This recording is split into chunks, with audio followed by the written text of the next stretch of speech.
Gary, what's the greatest script you've ever read, and what happened to that script? Wow. um,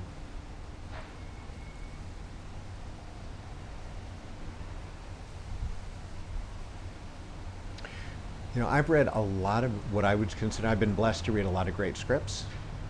Um, and some of them never got made. Fortunately, many have. I remember reading The $1,000,000 Hotel by a friend of mine, Nicholas Klein, and I was so endlessly in love with that script, and I wanted him to direct. He'd never directed.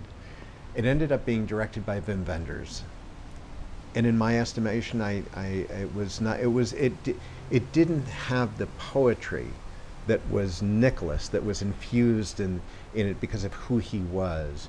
No disrespect to Wim Wenders, he's a you know, lauded filmmaker, of course, but so, you know, in that case, it kind of went one direction.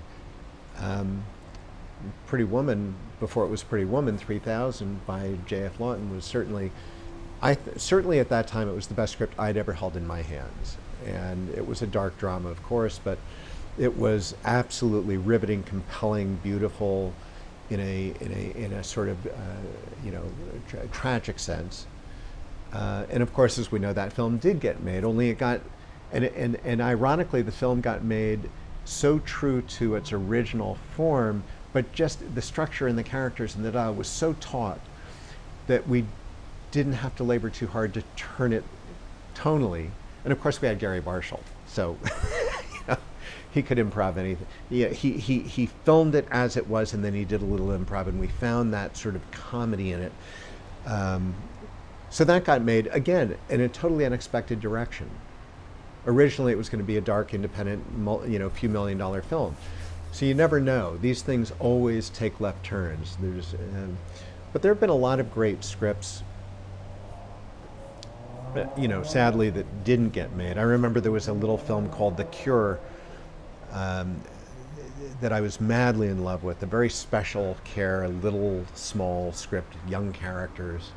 And I had actually shared that with Steven Spielberg, and his people flipped out, and then Steven fell in love with it, and we were cranking up the offer from Universal and Warner Brothers simultaneously, and the agent actually sold the script overnight to a third party, and it got made years later as a low-budget kind of non-event. That was the biggest heartbreak personally for me.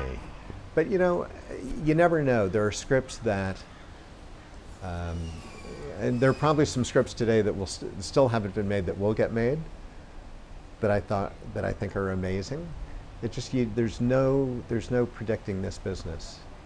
So what was it about that script that you said was eventually sold to a third party? I mean, what was it that just really resonated with you? Was it just a personal thing that you thought that you felt a connection to, or the way it was written, the voice of the protagonist? What was so remarkable about it was there are characters and stories that are so gorgeous because of their truth, because they call to us, they penetrate us in a way that's undeniable, that we have, all of us had that experience growing up. And this was about growing up, young characters.